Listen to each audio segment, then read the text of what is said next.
পাচারকৃত টাকা ফেরত আনার উদ্যোগের অংশ হিসেবে বিভিন্ন মন্ত্রণালয়, ব্যাংক প্রতিষ্ঠান সহ সমন্বিত টাস্ক ফোর্স গঠনের কাজ চলছে বলে জানিয়েছেন বাংলাদেশ ব্যাংকের গভর্নর আহসান এইচ মনসুর।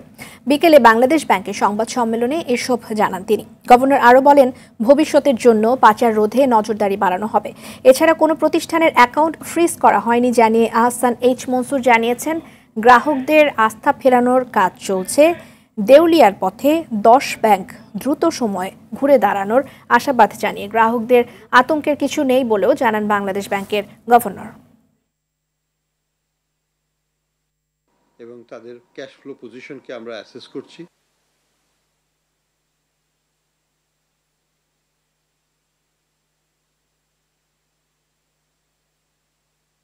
আমরা আশা করি না কোনো ব্যাংক দেউলিয়া হবে।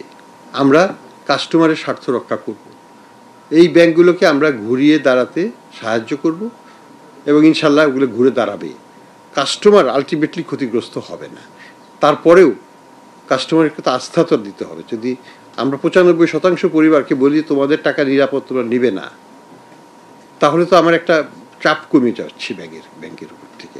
সেই উদ্দেশ্যেই এই ঘোষণাটা দেওয়া।